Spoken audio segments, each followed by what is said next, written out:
So let's do an example to see if we could calculate what a total monthly payment would be, how much you pay over the life of the loan. This is going to blow your mind, so stay with me here. The numbers do get pretty crazy. So the first question says, suppose Alice in Somerset purchases a condominium and secures a loan of $134,000 for 30 years with an annual interest rate of 6.5%. First of all, real world, if you saw an interest rate of 6.5%, run away. Never, ever, ever purchase something at that high of a rate. You want to purchase below 4% if possible. Closer to 3% would be a great loan, but if it's 6.5%, you would never, ever, ever want to purchase this property. That is way too much interest to be paying. Another thing that's unrealistic about this problem is it just straight up says, what's the loan amount? Remember, this loan amount here is $134,000. We would have had to calculate this money by doing a down payment of the sale price of the home. So this amount here, this $134,000, is not the price of the condo, that is the loan amount. They are doing a 30-year loan, which is nice here. So let's see if we could do this. We have our variables identified. Let's write our formula. It's PMT equals A times R over N, all over 1 minus 1 plus R over N to the negative NT. Again, here we know it's monthly payments, so we know it's N equals 12. Let's go ahead and plug in our numbers. I'd have $134,000 times R, which is 0.065, divided by N, which is 12, all over 1 minus 1 plus 0.065 divided by 12, raised to the negative 12 times 30 years, so a 30 goes there. Again, I want you to go back into your notes from the previous sections to see how to plug this formula in. We've already used this formula in several sections, so make sure you know how to plug this into your calculator. Plug it in, round to the nearest cent, and let's see what you get. I'm getting a mortgage amount of $846.97.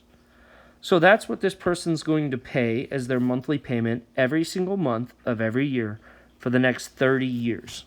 That's the minimum required to pay. So, how much did this person pay on the life of the loan? So this doesn't include down payments. This doesn't include closing costs. This is just straight up through payments. How much did you pay?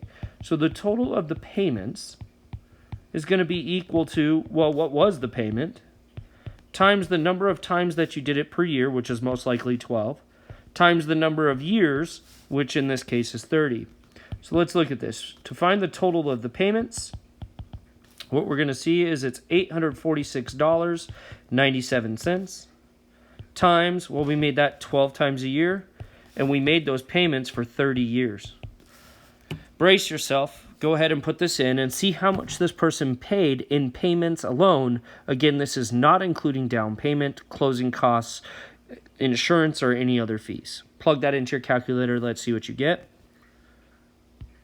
I'm getting a total of $304,909.20. So this person who loaned or purchased a $134,000 condo, actually the condo was more than that, that was their loan amount, paid over double the price of it over those 30 years. So how much of that was interest?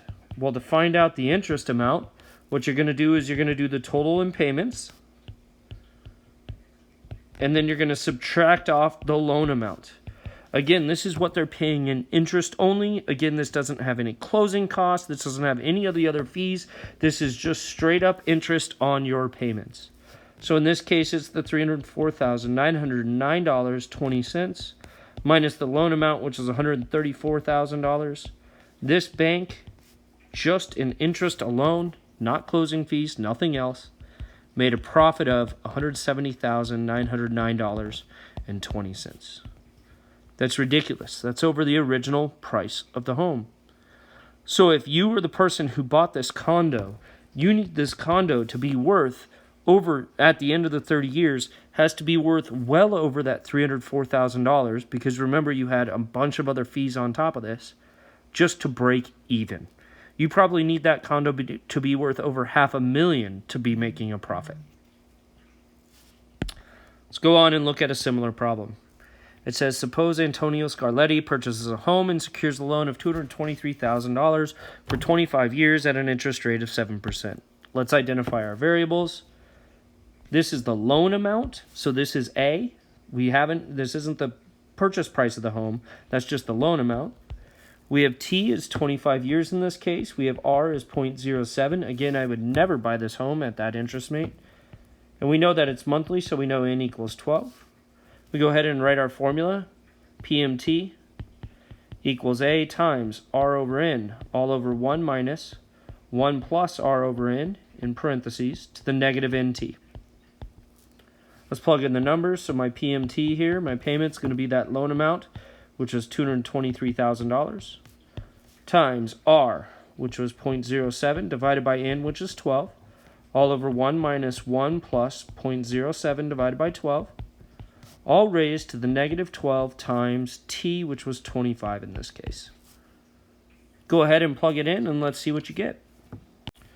I'm getting a monthly payment of $1,576.12. So how much did this person pay in just payments alone? Again, this is not down payments, fees, or anything else. Just payments alone. Well, they paid $1,576.12, 12 times a year for 25 years. This gives us a total of, I'm getting $472,836. An insane amount for the $223,000 loan. How much of that was interest?